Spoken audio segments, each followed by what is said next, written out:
ദൈവത്തിൻ്റെ അതിപരിശുദ്ധമായ നാമം വാഴ്ത്തപ്പെടുമാറാകട്ടെ. ഒരിക്കൽ കൂടെ കർത്താവായ യേശു ക്രിസ്തുവിൻ്റെ വിലയേറിയ നാമത്തിൽ എല്ലാവർക്കും സ്നേഹവന്ദനം അറിയിക്കുന്നു. വിശുദ്ധ മത്തായി എഴുതിയ രക്ഷാസുവിശേഷം 13-ാം അധ്യായം 8-ാം തിരുവചനം. ചിലത് നല്ല നിലത്ത് വീണു 100, 60, 30 മേനിയായി വിളഞ്ഞു.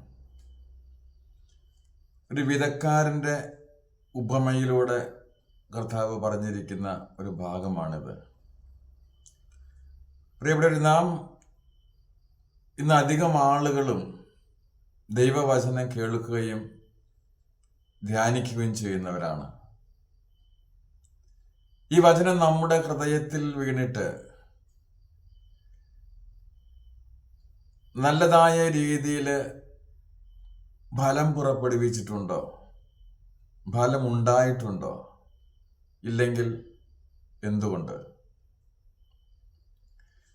ഇവിടെ നാം വായിച്ചു, നല്ല നിലത്ത് വീണ വിത്താണ് ഫലം പുറപ്പെടുവിച്ചത്.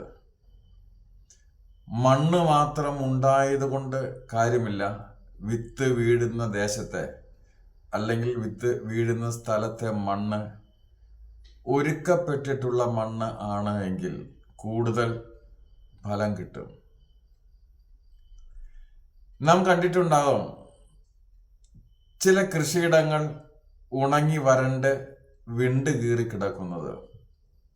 അവിടെ മണ്ണ് ഇല്ലാത്തത് കൊണ്ടല്ല, മണ്ണുണ്ട്, വെള്ളമില്ലാത്തതിനാൽ നനവില്ലാതെ ഉണങ്ങി വരണ്ട് പോയി. ഇത് വീണ്ടും ഒരുക്കപ്പെടണമെങ്കിൽ ഈ മണ്ണൊന്ന് നന്നായിട്ട് ഇളകണം.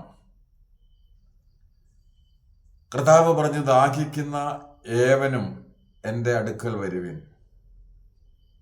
കർത്താവിൻ്റെ അടുക്കൽ നിന്ന് പരിശുദ്ധാത്മാവാകുന്ന ജലത്താൽ ഈ വരണ്ട് കിടക്കുന്ന മണ്ണ്, അതായത് വരണ്ട് കിടക്കുന്ന നമ്മുടെ ഹൃദയം ഒന്ന് ഇളക്കണം. പരിശുദ്ധാത്മാവാകുന്ന ജലം ഉറച്ച മണ്ണിൽ വീഴണമെങ്കിൽ, പരിശുദ്ധാത്മാവിൽ നിറയണമെങ്കിൽ പ്രാർത്ഥന ഉണ്ടായിരിക്കണം. ആമേൻ.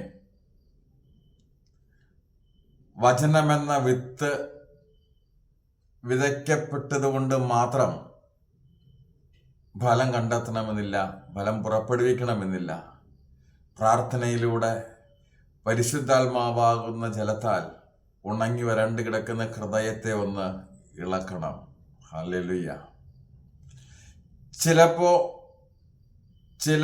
ചില ചെറിയ ചെറിയ വേദനകൾ അനുഭവപ്പെട്ടേക്കാം, ഉണ്ടായേക്കാം, ഉണ്ടാകുമെന്നല്ല, ഉണ്ടായേക്കാം. നമുക്കറിയാം, ഈ വരണ്ട് കിടക്കുന്ന നിലം നനച്ച് ഉഴുതു മറയ്ക്കുമ്പോൾ ചിലപ്പോൾ ആ മണ്ണിന് ചെറിയ വേദനകൾ അനുഭവപ്പെട്ടേക്കാം. എന്ന രീതിയിൽ ഉണങ്ങി വരണ്ട് കിടക്കുന്ന ഹൃദയം ഒന്ന് ഇളകുമ്പോൾ ചില കാരണങ്ങളാൽ ചില വേദനകളൊക്കെ അനുഭവപ്പെട്ടേക്കാം.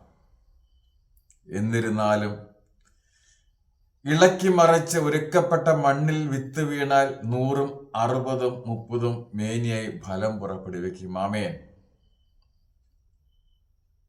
നാം കേൾക്കുന്ന വചനം നമ്മുടെ ഹൃദയത്തിൽ പതിഞ്ഞ് ഹൃദയത്തിൽ വീണ് ഫലം പുറപ്പെടുവിക്കുവാൻ പ്രാർത്ഥനയാൽ പരിശുദ്ധാത്മാവാകുന്ന ജലത്താൽ നനച്ച് ഇളക്കി മറിക്കപ്പെട്ട ഒരു ഒരുക്കപ്പെട്ട ഹൃദയമായി തീർന്നാൽ 100, 60, 30 മേനിയായി ഫലം പുറപ്പെടുവിക്കുവാൻ സാധിക്കും. ആമേൻ. കർത്താവ് നമ്മെല്ലാവരെയും സമൃദ്ധിയായി അനുഗ്രഹിക്കുമാറാകട്ടെ. ആമേൻ.